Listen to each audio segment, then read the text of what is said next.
Ce matin, imagine, un champ de bataille invisible s'étend devant toi.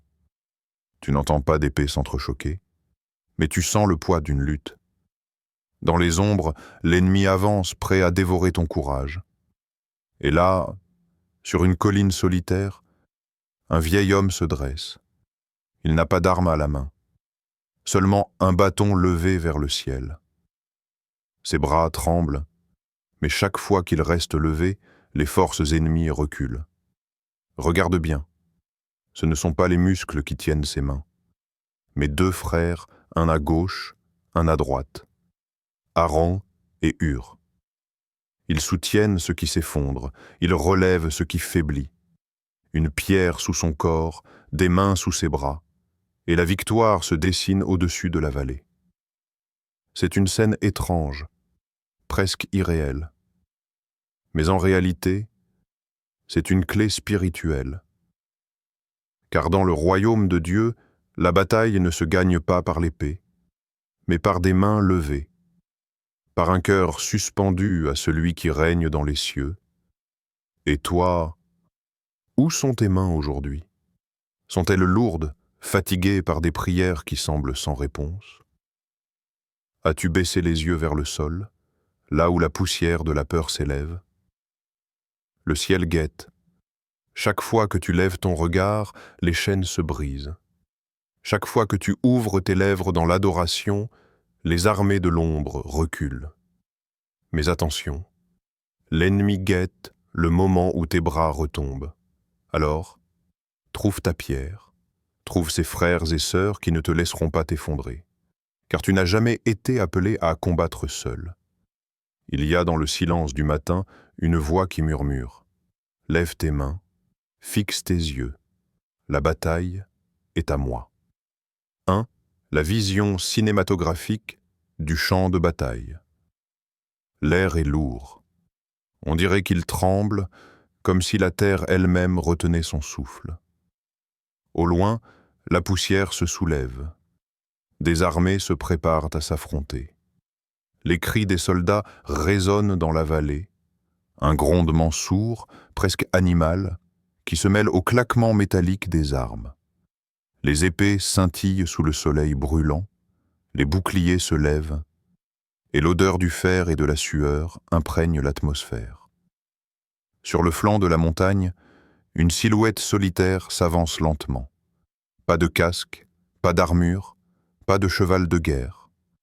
Seulement un vieil homme, le visage marqué par le temps, tenant un simple bâton. Il ne descend pas vers le tumulte, il monte. Chacun de ses pas sur la pierre résonne comme une décision. Il ne choisit pas le champ de bataille qu'on voit, mais celui qu'on ne voit pas. En bas, les guerriers s'agitent, le sang va couler, la poussière va se mélanger aux cris de douleur. Mais en haut, le silence se prépare. Un autre combat s'écrie. Moïse s'arrête, plante son bâton au sol, puis il lève les bras vers le ciel. Et tout bascule. Ce geste paraît fragile, presque inutile face à une armée rugissante. Pourtant, à chaque fois que ses mains restent tendues vers les cieux, une vague de force parcourt les rangs d'Israël. Les soldats reprennent courage, frappent plus fort, avancent. Leurs yeux brillent d'une ardeur nouvelle, mais quand les bras de l'homme retombent, les visages se ternissent. L'ennemi prend le dessus, le chaos s'installe. C'est comme si toute la vallée n'était qu'un miroir reflétant ce qui se joue dans le ciel. Le véritable centre de la bataille n'est pas dans le fracas des épées, mais dans le poids invisible de deux bras levés. Chaque tremblement de ses mains change le destin de centaines d'hommes en contrebas. Alors l'image devient saisissante. Un vieillard, les mains ouvertes, tenant le ciel comme on tient une porte entr'ouverte, pendant qu'en bas, le destin d'un peuple se joue à la frontière du sang et de la poussière. Ce n'est pas une scène de guerre ordinaire, c'est une guerre où le visible obéit à l'invisible. Le soleil descend lentement, allongeant les ombres sur la vallée. Les cris montent, les tambours de guerre résonnent. Mais sur la montagne, tout repose sur un souffle, une posture, une foi. Dans cette image, le temps s'arrête. Le monde terrestre, bruyant, violent, semble suspendu à un simple geste. Des mains levées vers Dieu. Et alors que la poussière s'épaissit en contrebas, tu comprends que le véritable champ de bataille n'est pas là où les yeux regardent, mais là où le ciel écoute. 2. Le symbole des mains levées. Les mains. Elles racontent toujours une histoire. Elles portent les cicatrices du travail, la fatigue des jours passés, la mémoire des gestes répétés. Elles savent serrer, bâtir, retenir. Mais lorsque Moïse les a levées, elles sont devenues autre chose. Des armes invisibles, des portes ouvertes vers le ciel. Imagine ces mains qui tremblent sous le poids des ans. Des ans, elles ne tiennent pas une épée, elles ne frappent pas un ennemi, elles ne cherchent pas à dominer mais à se rendre.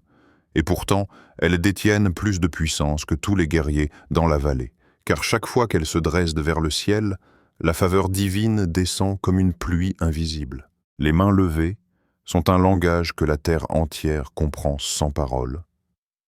C'est le geste du naufragé qui appelle au secours. C'est le cri silencieux de l'enfant qui tend les bras vers son père. C'est l'aveu de celui qui dit « Je ne peux plus ». Et dans ce dépouillement, Dieu vient. Il y a dans ce mouvement une beauté brute, une fragilité éclatante. Quand les bras se soulèvent, ce n'est pas seulement de la chair qui s'élève, c'est l'âme tout entière qui s'extirpe de la poussière pour toucher la lumière. Et soudain, les cieux s'inclinent. Les anges s'arrêtent, les armées invisibles se déploient. Les mains deviennent comme des flèches pointées vers le trône éternel. Dans la vallée, les épées tranchent, les cris fusent. Mais sur la montagne, 2 bras tendus suffisent à faire pencher la balance. Car lever les mains, c'est plus qu'un symbole. C'est une déclaration de dépendance. C'est dire « Ma force n'est pas ici, elle vient d'en haut. » Et regarde encore.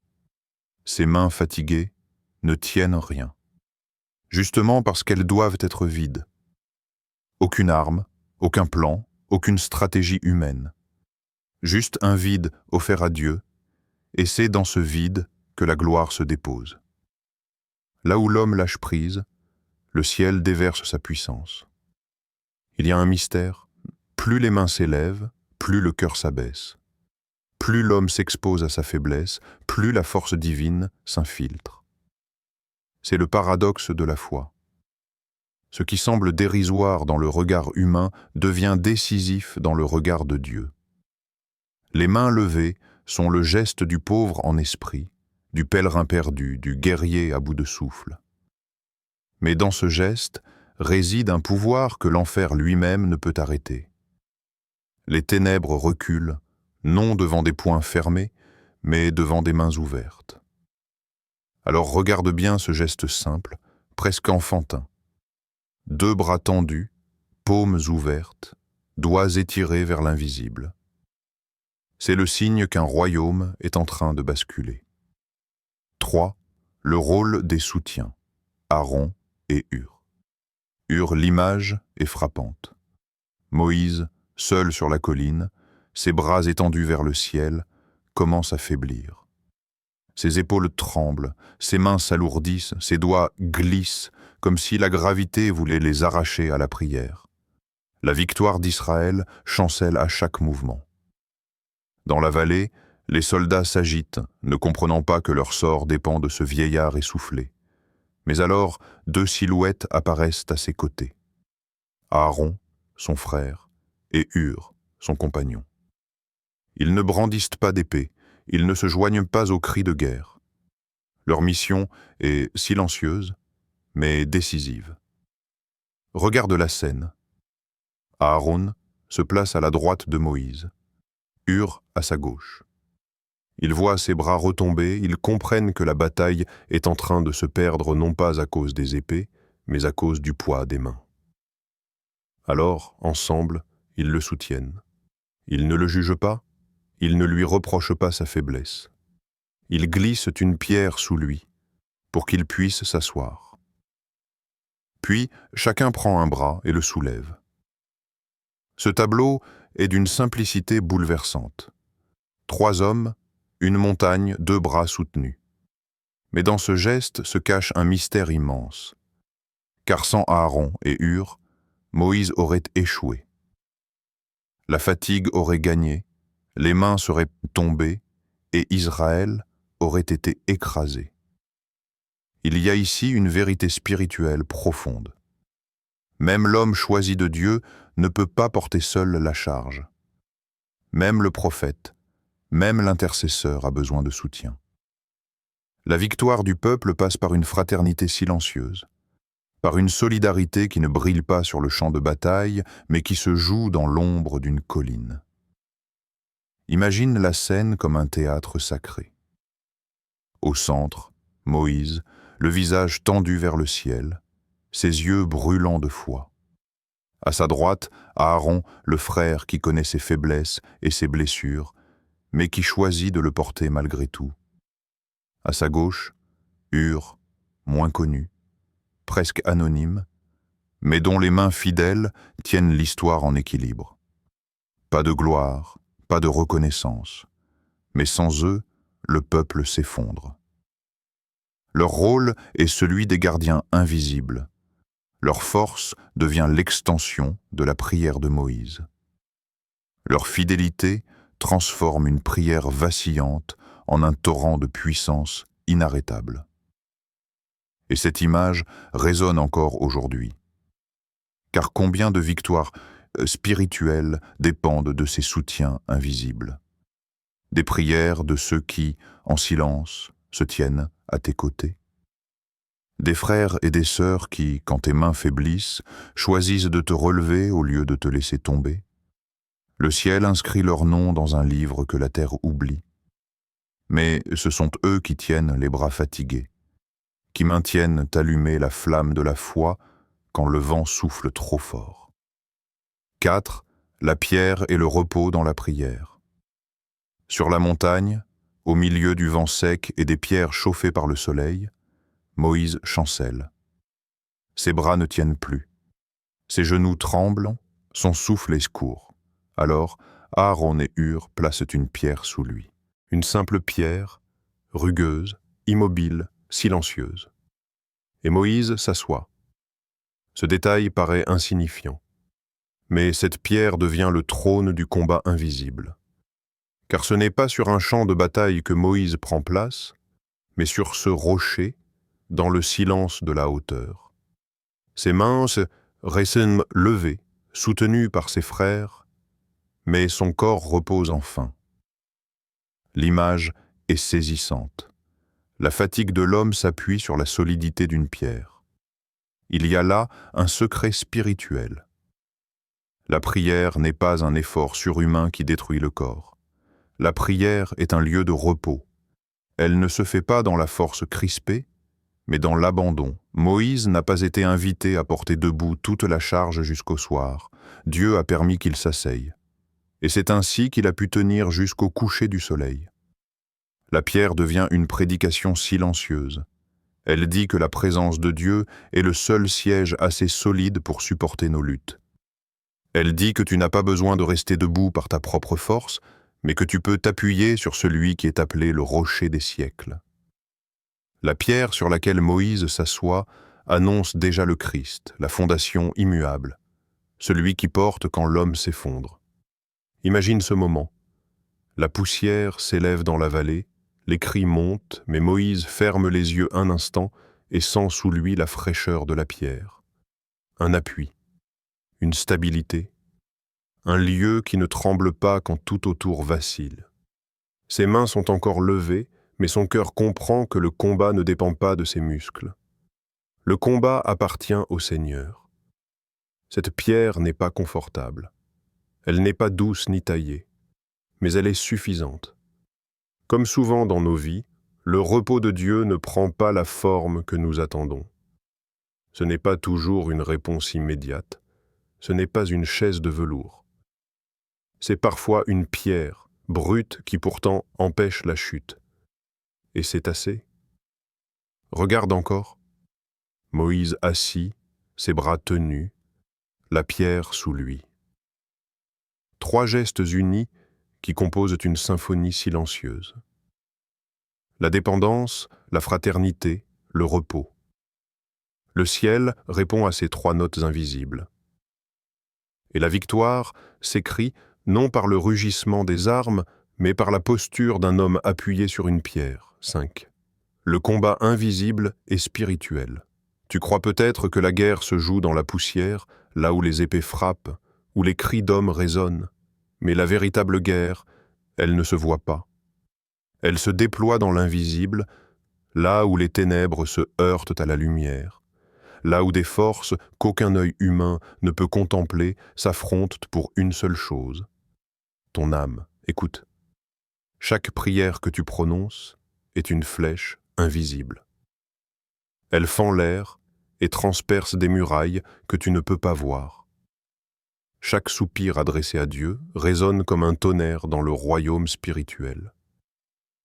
Pendant que tu crois être seul, accablé, dans le silence de ta chambre, l'atmosphère se remplit d'un combat que le ciel et l'enfer perçoivent. Moïse le savait. C'est pourquoi il a choisi la montagne plutôt que la vallée. Ses bras levés n'étaient pas un geste vide. C'était l'étendard d'une guerre céleste. Quand ses mains pointaient vers le trône éternel, les anges avançaient, le vent de Dieu soufflait, la faveur divine renversait l'ennemi. Mais quand elle retombait, l'obscurité gagnait du terrain, et Amalek se dressait plus fort. Le combat invisible est rythmé par des signes visibles. Les bras qui faiblissent, les lèvres qui se taisent, les yeux qui se détournent du ciel pour fixer la poussière du sol. C'est ainsi que l'ennemi avance, pas en écrasant d'abord ton corps, mais en alourdissant ton esprit. Pas en frappant ton épée, mais en étouffant ta prière. Mais regarde, le ciel n'a pas besoin d'épée terrestre pour renverser une armée. Il a besoin d'un cœur qui persiste, d'un homme, d'une femme, d'un enfant qui choisit de rester levé, même avec des mains tremblantes. Le royaume de Dieu ne se bâtit pas avec les armes de la chair, mais avec les armes invisibles. La louange, la foi, la parole proclamée dans l'ombre. Alors entends-le, chaque fois que tu ouvres ta bouche pour adorer au milieu de la douleur, un tremblement secoue les fondations de l'enfer. Chaque fois que tu lèves les mains, même fatigué, une armée céleste prend position autour de toi. Chaque fois que tu refuses d'abandonner la prière, même quand tu ne ressens rien, les chaînes commencent à se briser dans un monde que tes yeux ne peuvent pas voir. Le combat invisible est réel, brutal, incessant. Il ne s'arrête pas parce que tu es fatigué. Il ne se suspend pas parce que tu ignores son existence. Mais il répond à un seul signal, tes yeux levés vers le ciel, ton souffle qui dit encore le nom de Jésus. La vallée gronde, mais la montagne gouverne. Ce qui se joue en haut détermine ce qui se passe en bas. Et quand tu comprends cela, ton silence devient une arme, tes larmes deviennent des épées, et tes mains levées deviennent des drapeaux de victoire que le royaume des ténèbres ne peut abattre. Les cris de la vallée s'éteignent peu à peu. Le soleil descend derrière la montagne, projetant de longues ombres qui s'étirent comme des doigts sur la terre. Moïse est toujours là, ses bras tenus, ses yeux fixés vers l'invisible. La poussière est tombée, mais le ciel, lui, est resté ouvert. Et toi, maintenant, où es-tu dans cette scène? Peut-être dans la vallée, épuisé par un combat qui semble n'en jamais finir. Peut-être sur la colline, les bras lourds, incapable de les garder levés plus longtemps. Ou peut-être encore à côté de quelqu'un, appelé à tenir ses mains quand il n'en a plus la force. Peu importe où tu te tiens, il y a une voix qui t'appelle. Elle traverse le vacarme des batailles, elle franchit le mur de ton inquiétude. Elle dit simplement « Lève les yeux, viens à moi, repose-toi sur le rocher. » Alors, laisse tomber tes armes terrestres, pose le poids que tu portes. Et dans le silence de ce moment, laisse ton cœur s'ouvrir. Car c'est ici que commence la vraie victoire. Entrons ensemble dans la prière. Seigneur Tout-Puissant, Je lève mes yeux vers toi, comme Moïse sur la colline. Mes bras sont lourds, mes forces sont faibles, mais mon cœur choisit de rester ouvert. Comme une flamme fragile dans le vent, je vacille, mais je refuse de m'éteindre. Père, je t'apporte mes batailles, celles que l'on voit et celles qui se passent en secret. Je t'apporte mes luttes intérieures, mes pensées qui s'agitent comme des armées dans la nuit. Je t'apporte mes fardeaux, mes chaînes invisibles, mes blessures que personne ne connaît. Seigneur Jésus, toi qui es le rocher des siècles, assieds-moi sur toi comme Moïse sur la pierre. Sois mon appui quand mes jambes tremblent, sois mon refuge quand mes armes tombent. Quand le bruit de la vallée me terrifie, fais-moi entendre la voix du ciel plus fort que tout. Saint-Esprit, souffle de vie, viens remplir mes poumons épuisés. Viens soutenir mes bras tremblants, comme Aaron et Hur soutenaient Moïse. Quand mes prières faiblissent, mette des intercesseurs à mes côtés. Quand mon chant s'éteint, place des frères et des sœurs pour m'entourer de leur foi. Ne me laisse jamais combattre seul. Seigneur, je proclame aujourd'hui que la vraie victoire ne dépend pas de mon épée, mais de tes mains percées. Tu as déjà vaincu Amalek. Tu as déjà désarmé l'enfer à la croix. Tu es l'Éternel, le guerrier qui ne perd jamais, le roi qui règne au-dessus des vallées et des montagnes. Alors je lève mes mains, non comme un soldat triomphant, mais comme un enfant dépendant. Mes mains sont vides, mais c'est ainsi que tu les remplis. Mes paumes sont ouvertes, mais c'est ainsi que ta gloire descend. Je t'offre ce geste, Seigneur, un signe que tout t'appartient, mes combats, mes victoires, mes défaites. Dans la nuit, je t'élèverai mon adoration. Dans la peur, je chanterai ton nom. Dans la douleur, je t'invoquerai encore. Que ma louange soit plus forte que mes chaînes, que ma foi crie plus haut que mes blessures. Et maintenant, Père, je t'appelle sur chaque vallée de ma vie. Entre dans mes maisons brisées, dans mes pensées dispersées, dans mes prières inachevées. Fais trembler les murailles que l'ennemi a dressées autour de moi. Ouvre les portes que je croyais fermées à jamais. Déverse une pluie de grâce là où je n'ai plus que poussière et sécheresse. Seigneur, je t'élève plus haut que mes ennemis, plus haut que mes craintes, plus haut que mes limites. Toi seul es digne, toi seul es roi, toi seul es saint. Je t'adore, Jésus, non pas avec des mots parfaits, mais avec une offrande imparfaite, faite de mes larmes et de ma foi. Reçois-les comme un parfum devant ton trône, et que dans ce matin, dans ce soir, dans ce jour, ma vie entière soit une montagne, mes mains un étendard, et mon cœur un autel où brûle ton feu éternel. Au nom précieux et puissant de Jésus-Christ. Amen.